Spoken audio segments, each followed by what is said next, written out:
Tuesday on an all-new Angel, Buffy returns to find Angel in the arms of her worst enemy. She wants to change. She's playing you. You were looking for vengeance. I have a right to it. Not in my city. Go home. Sarah Michelle Gellar guest stars. An all-new Angel on the WB's new Tuesday. All-new Thursday groove. First, on an all-new Wayans, is this Marlon's final farewell? You hear the violins playing? I think Puff Daddy must have did the remix. Then Jamie Foxx goes on Change of Heart, and it gets dirty. Classic. Downright ugly. You guys definitely started off with a bang. Chitty, chitty. Plus, the WB roasts the Wayans brothers all night long. The Wayans, followed by Jamie Foxx on an all-new WB Thursday groove. Talking about my generation. It's my generation. It's my generation, baby. Why don't you all just fade away? Celebrating, so come on, let's rock. The night is on, it's all for one. Can you feel the shock? We keep it popping, non-stop, and on the tightest line. It's up the hinge, bling, bling. Our generation's on top.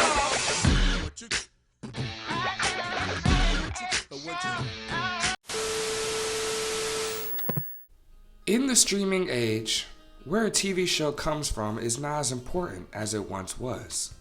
Aside from convenience and watchability, finding a program to watch is arguably easier than it's ever been, and its point of origin could matter less to the average television watcher. This was not the case 30 years ago, as network identity often went hand in hand with their programming, unifying shows through primetime blocks or national events. The WB was the fifth competitor in a long-running television battle, and during its brief lifetime, the network produced a variety of shows, some of them lasting for 5 or more seasons, some of them being rather short-lived. Soon, Savannah's darkest secrets will be revealed. Can a dead man do that? So get ready for more of the passion, Oh my goodness. revenge, I'm sorry, Luce. It's a little too late. and romance Peyton, will you marry me? that have already made Savannah a smash hit Hold it right there. all across America. Where's Lane? Savannah on the WB. Savannah was a primetime television soap opera that ran from January 21st, 1996 to February 24th, 1997, the first drama to air on the WB. This was the first show created by Constance Burge, who would go on to create and executive produce Charmed the following year. Starring Robin Lively, Shannon Sturgis, and Jamie Luner after her 3-year stint on ABC's Just the 10 of Us, Savannah was the WB's most watched program during its first season, but critics and viewers had quickly tired by the middle of its second, mainly due to it being overshadowed by Seventh Heaven. Lasting for 34 episodes, Savannah's mid-season replacement was none other than Buffy the Vampire Slayer. It's Valentine's Day and love is in the air. Yuck. Close enough. Zoe, Duncan, Jack, and Jane on the WB Sunday night. Zoe, Duncan, Jack, and Jane was a teen sitcom airing on the WB from January 17, 1999 to June 11, 2000, starring Selma Blair, David Moscow, Omar Gooding Jr., and Michael Rosenbaum before his role as Lex Luthor on Smallville.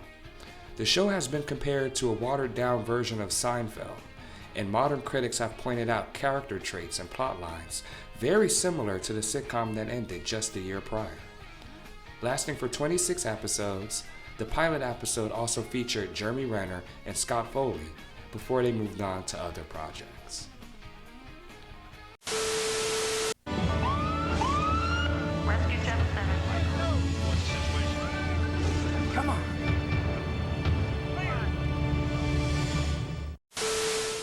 One noticeable trend in cinema during the Y2K era was the parody of Hollywood, as some movies began to look inward, questioning the value of fame and exposure, and the lengths people would go to achieve it. Movie Stars was a sitcom along these same lines, starring Jennifer Grant and Harry Hamlin after his award-winning run on LA Law, as declining actors trying to raise a family. Remembered primarily for its cameos and not much else, Movie Stars lasted for 20 episodes from May 1999 to June 2000. You're doing not exactly what I expected from a action star. Well, I'm a very complex man. Okay, that is the same excuse he uses when I catch him taking a bubble bath. Okay. Oh, come on. A guy can't pamper himself? Exactly. Please. I love bubble baths. You like bubble baths? Yeah. You put the candles out, a little soft music. Oh, yeah. Hey. Have you ever tried a mint julep face mask? You know, it really tightens the pores. I have done that. Have you tried it with cucumbers? Oh, right. Cucumbers. You put them in the refrigerator for a while. Don't freeze them. They get too stiff. Guys, pores are a bore. Back. Try the yogurt. You get a glow. It's great. Cool. Yogurt. Hey, the raspberry works great. I've done that before. After 6 seasons on the WB, Steve Harvey began his foray into reality television, beginning with Steve Harvey's Big Time Challenge, airing on September 11, 2003. The game show consisted of various people and their talents competing for $10,000, with the rotating judges coming from an impressive roster of notable black entertainers. The show, although somewhat popular, only lasted for 26 episodes, its final one airing May 15, 2005. Gives you a grand total of 30 points. You're the new champs, baby. Have a winner. Yeah. Donald and Ozell. In soak with the Blue Collar Boys at the Gravy Spot. How would you like a biscuit with that? A fresh Blue Collar TV on the WB Thursday night. As one of the several sketch comedy shows that arrived after 2000, Blue Collar TV focused on a particular type of comedy aimed at a retrospectively obvious audience. Helmed by Jeff Foxworthy, Bill Engvall, and Larry the Cable Guy, otherwise known as the Blue Collar Comedy Tour, Blue Collar TV was unique as each episode was generally centered around a theme, which Foxworthy revealed in the cold open, normally before performing a brief monologue. The show halted production a few weeks into the 2005 fall season, being removed from the lineups of both Comedy Central and the WB. No official statement was given by the WB, though Engvall and Larry the Cable Guy both confirmed the end of Blue Collar TV on their respective websites.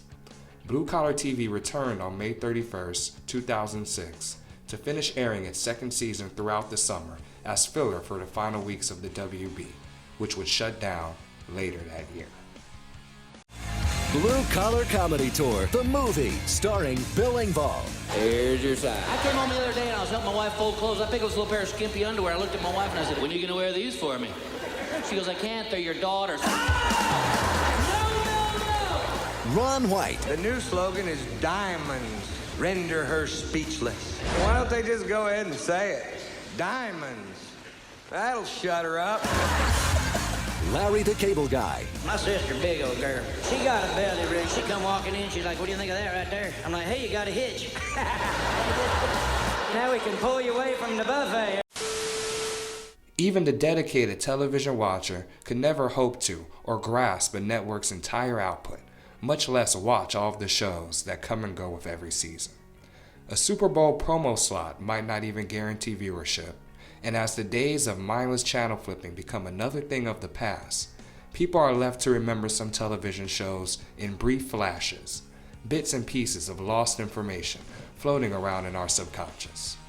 It is odd to think that there was a time where television networks cared about their viewers and created content that they hoped would be influential, informative, or at the very least, entertaining. Lasting for only a decade, one could say that the WB might have been television's siren song to the millennial generation, a temporary staple of syndication that tried to accurately reflect their changing lifestyle before everything inevitably went digital. If we look past the soapy teen dramas and mediocre ethnic sitcoms, I think we can find a near-perfect time capsule of the young adult coming of age during the Y2K era. And the WB, despite the middling performance of its programming, will always stand as a representation of that. The critics called Jack and Jill charming, intelligent, appealing, a winning cast. How do you guys know each other? I'm Father's advisor. Oh, in med school. How's he doing? Much better now that he's introduced me to you. Give me a break. Jack and Jill, next on the WB Sunday Night. Faces I remember, I've never